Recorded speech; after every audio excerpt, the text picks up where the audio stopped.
अस्सलाम वालेकुम all of you. उम्मीद करती हूँ आप सब खैरियत से होंगे। आज हम कुछ बचे हुए पीस में से कुर्ता डिज़ाइन करना सीखेंगे कि कैसे हम एक बहुत ही खूबसूरत कुर्ता डिज़ाइन कर सकते हैं अगर हमारे पास इतना फैब्रिक हो। आप देख सकते हैं सबसे पहले मैंने जो आर्म होल की लंबाई ली वो 4 इंच ली और ऊपर से 1 इंच डाउन किया मैंने। 1 इंच डाउन करने के बाद मैं अब इसकी कटिंग कर लूँगी। अब हम इसकी कटिंग करेंगे और साथ ही मैं फिर आप लोगों को बताऊंगी कि हमने कैसे की इसकी जो चौड़ाई थी वो कम बन रही थी। और फिर मैंने जो साइड पे सिंपल पैनल्स डाली है, पैनल्स डालने से ये कुर्ता बहुत ही खूबसूरत लगने लग गया। सबसे पहले अब मैंने जैसे मैंने निशान लगाए थे वैसे ही मैं इसको कट कर रही हूँ सेम। और इसके बाद कटिंग करने के बाद आप देख सकते हैं ये हमने हमारे पैनल्स हैं। इसकी मैंने चौड़ाई 5 इंच ऊपर से रखी और नीचे लंबाई जो 17.5 इंच रखी। जो दरमियान वाला हिस्सा था वो मैंने 5.5 इंच रखा और साइड पे जो पैनल्स डाले उसके नीचे से मैंने 3 इंच लंबाई रखी और ऊपर से आर्म होल के साथ 2 इंच रखी। 2 इंच इसलिए रखी, 1 इंच आपको नजर आ रहा होगा लेकिन ये है 2 इंच ही है। 1 इंच उन्होंने एक्स्ट्रा इंची स्टेप में दिया हुआ था इसलिए कंफ्यूज ना हो। ये 2 इंच ही मैंने ऊपर से रखा और रखने के बाद आप देख सकते हैं कि हमारी जो शर्ट है उसकी कटिंग हो गई। अब हम ऐसे ही स्लीव्स की कटिंग करेंगे सीधी। इसका कोई आर्म होल कटिंग नहीं करने, हमें जस्ट लंबाई ली 9 इंच और फिर मैंने 5 इंच इसकी चौड़ाई ली। 2 फोल्ड पे रखा मैंने इसको। रखने के बाद मैंने सामने जो कढ़ाई वाला था थोड़ा सा पीस वो डाला है। अब मैं इसमें लेस अटैच करूंगी क्योंकि ब्लू कंट्रास्ट के साथ ही ये जा रहा था। इसको खोलने के बाद हमारी लेंथ भी पूरी हो रही थी और स्टाइल भी आ रहा था, इसलिए फिर मैंने ऐसे ही पहले मैंने ऊपर लेस लगाऊंगी फिर नीचे भी लेस लगाऊंगी, दोनों तरीके से। अब मैं ज्वाइंट डाल रही हूँ जो एक्स्ट्रा फैब्रिक था।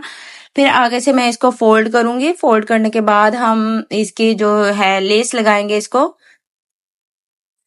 मैं ऐसे ही खूबसूरत और इजी मेथड से डिजाइन लेकर आती हूँ। अगर आप लोगों को पसंद आते हैं तो प्लीज आप जरूर अच्छे अच्छे कमेंट किया करें और पूरी वीडियो को वॉच किया करें ताकि आप लोगों को जो भी टिप्स एंड ट्रिक्स हैं वो पता चले।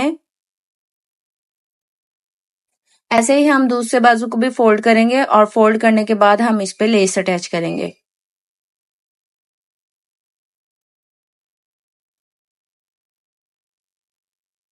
अब हम नीचे रख के लेस लगाएंगे।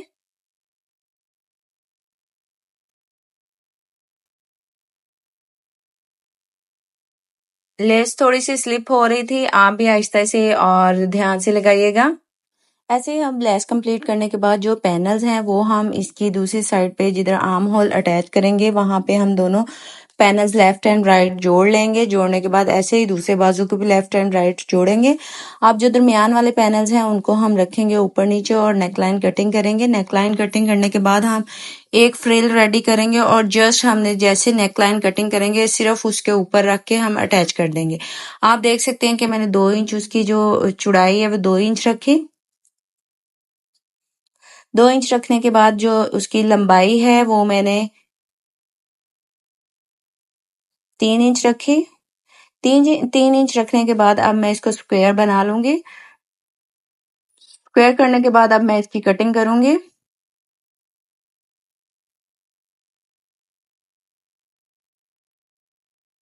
अभी मुझे इसकी कम लग रही थी, जो विड्थ थी वो मुझे ज्यादा चाहिए क्योंकि बेबी गर्ल्स थी वो थोड़ी सी हेल्दी थी, इसलिए मैं आधा इंच एक्स्ट्रा कटिंग कर रही हूँ। अगर आपकी बेबी स्मार्ट है तो आप 2 इंच पे ही कटिंग रखिएगा क्योंकि नेकलाइन फिर बड़ा हो जाएगा। बैक का जो है वो मैंने 2 इंच पे कटिंग किया और जो विड्थ थी वो मैंने सेम ही रखी जितनी फ्रंट की थी, यानी कि 2.5। तो अब मैं शोल्डर अटैच करूंगी और फिर एक फ्रिल रेडी करूंगी। फ्रिल रेडी करने के बाद मैं बैक और फ्रंट पे साथ साथ लगा दूंगी। तो इस तरह हमारा नेकलाइन रेडी हो जाएगा। ऐसे ही हम इस पे शोल्डर पे सिलाई लगाएंगे और सिलाई लगाने के बाद इसको हम सीधा करेंगे और सीधा करने के बाद जो हमने पैनल्स रेडी किए हैं स्लीव्स लगा के और साथ साथ लेस रखेंगे और साथ साथ वो पैनल्स रखेंगे क्योंकि हमारे जो स्लीव्स हैं वो अटैच हो चुके हैं। ये मेथड जो बिगनर्स के लिए बहुत इजी है, आप जरूर ट्राई कीजिएगा और अपना एक्सपीरियंस मेरे साथ शेयर कीजिएगा। ये देखें मैंने जो बाजू थे वो पैनल्स के साथ पहले ही अटैच कर लिए थे। अब मैं सीधी लेस लगाऊंगी, हमारे स्लीव्स भी अटैच हो जाएंगे और हमारे जो पैनल्स भी एक ही सिलाई में हो जाएंगे। और फिर हम इसको टर्न करेंगे और फिटिंग की साइड सीम लगा लेंगे। इस तरह हमारा जो कुर्ता है वो रेडी हो जाएगा। तो आप देख सकते हैं जो बिगनर्स हैं उनके लिए कोई मुश्किल नहीं है ये कुर्ता स्टिच करना, क्योंकि बहुत सारे बिगनर्स होते हैं उनको प्रॉब्लम होती है कि हम पैनल्स लगा के फिर एल शेप में बाजू कैसे अटैच करें, हमें नहीं आता या फट जाता है, ऐसे कोई मसले होते हैं। तो आप इस मेथड को ज़रूर ट्राई कीजिएगा।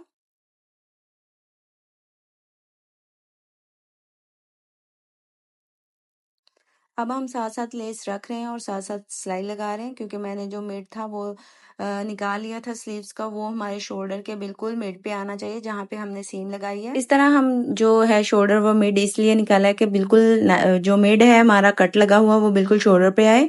ऐसे ही हम नेकलाइन रेडी करेंगे, फ्रिल लगाएंगे जस्ट सीधी-सीधी। अगर आप लोगों को मेरी वीडियो पसंद आती है तो प्लीज़ लाइक करें और सब्सक्राइब करें और बेल आइकन को दबाएं ताकि मेरी हर आने वाली वीडियो का नोटिफिकेशन आप लोगों तक पहुंच सके। Thanks for watching. जज़ाकल्लाह खैर। मिलते हैं एक नई वीडियो के साथ, तब तक के लिए अल्लाह हाफिज़।